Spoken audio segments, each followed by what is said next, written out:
Everybody wants money. Some people even kill for it. But nobody knows where it's actually coming from. This is the answer you were never given. Money didn't just appear. It had humble beginnings. First people used crops, then metals, coins, then it got abused by emperors and kings to wage wars, and then it turned into paper and collapsed entire states. And now it exists as funky numbers that no one really understands, mainly because they are mostly made up. Welcome. I tell stories about humans, or mainly about the brilliantly weird parts that make us us. This is the story of money. And it begins 9,000 years ago. Chapter 1. The barter economy. So imagine you'd been around back then. You had your garden, your happy-ish family, whatever. But there's this one dude in your village who has the perfect ground for growing wheat. And your ground really pumps out corn. And because you belong to my super clever audience, you of course think, I'll just give him some corn, he'll give me some wheat, and boom, we're both better off compared to if we had just pronounced everything ourselves. Congrats, you just unlocked the barter economy, trading stuff for stuff. Cool, but here's the problem. It only works if this dude wants your corn at exactly the same time you want his wheat. And coordinating this, man, that just takes an insane amount of time. Especially if you have to do it not only for wheat, but also for potatoes, carrots, and so on. This form of trading worked. But it meant that people had less time for literally anything else, like inventing the wheel or figuring out how not to be socially awkward. So eventually people were like, yeah, trading stuff for stuff is cute, but maybe we need a unified measure of value. Chapter 2. Commodity money.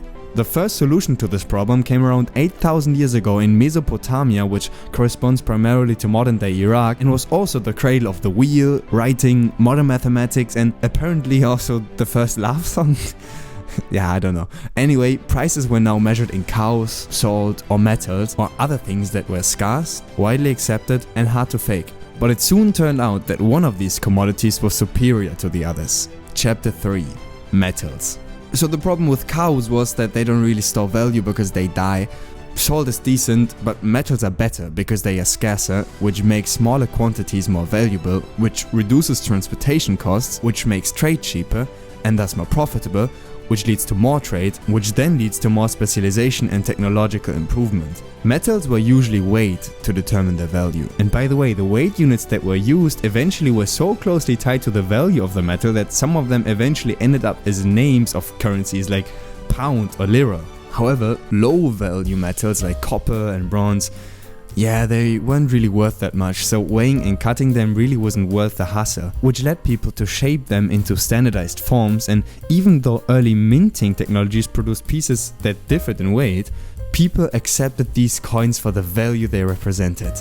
And tada! There we have our first coin. Well, coin-like thing. Chapter 4. Coins. The breakthrough of true coinage came in Lydia, which is modern-day Turkey, around 650 BC. And with true coinage, I mean that the coins were stamped in huge scale by the state treasury, which had the monopoly for stamping coins, and their value no longer depended on weight, but on the king's guarantee, which was no one else than the wealthy Croesus. And as soon as coinage was developed, it spread rapidly through the Persian Empire, Greek city-states, Rome, and finally medieval Europe. But why? I mean, what did all these people have for coins? Aren't coins just the same metal in a different form? Well, not really. Because through coinage, money became easily controllable. And when something becomes easily controllable, history has shown that it usually doesn't take too long until some power-hungry ruler comes creeping out of their hole to make use of that. And in the case of coinage, it was the Roman emperors. They didn't only love coinage because they all wanted their pick on the coin for the clout when they came into office, these arrogant suckers, but also because coinage was a great way to boost their pocket money, which they then used to wage wars. Anyway, here's your how to get rich as a historic ruler 101. First, declare old coins as invalid. Second, tell people you're gonna exchange the old coins into new ones. Third, wait until everyone has brought you their coins. Fourth, melt them all in. Fifth, make new coins but lower their gold content by adding some other cheap metal so you can make more coins than you originally got. Sixth, give everyone their coins back and keep the extra ones you made. Oh, and seventh, declare that taxes must be paid in the money you just issued so the people can't just use their own money. What a dirty money cheat.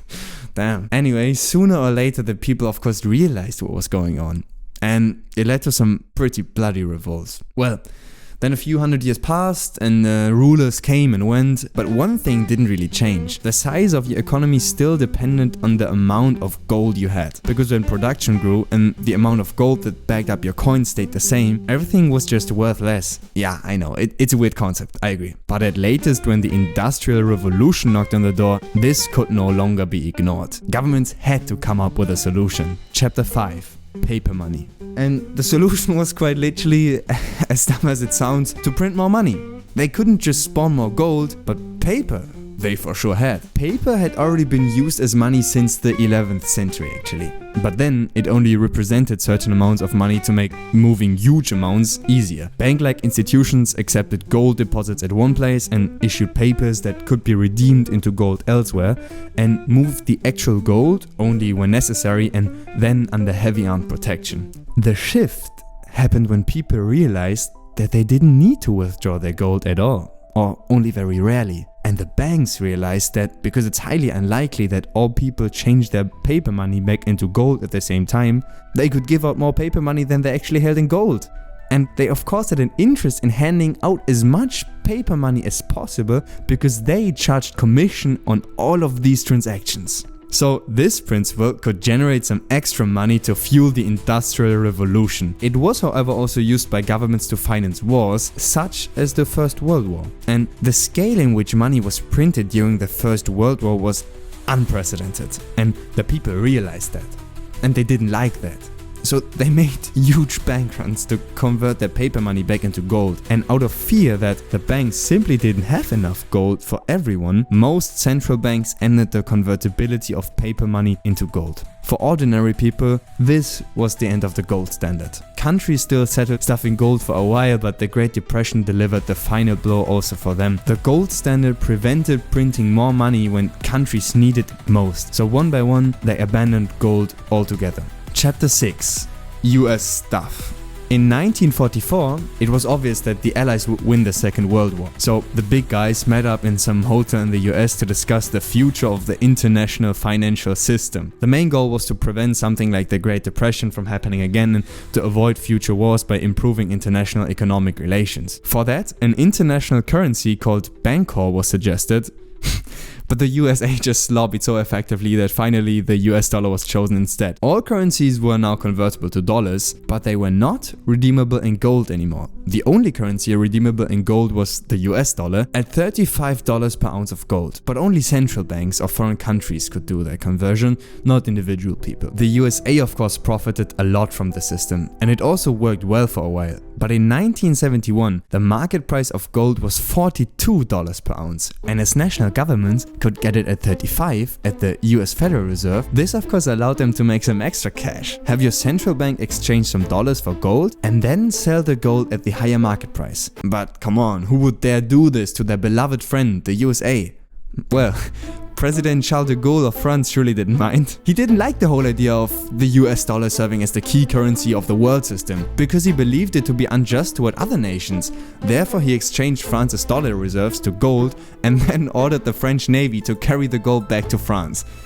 What a badass move. And other countries soon followed. The US, on the other hand, well, they of course didn't like losing all that gold, so President Nixon stopped the exchangeability of dollars to gold. That was the end of the gold standard. Chapter 7.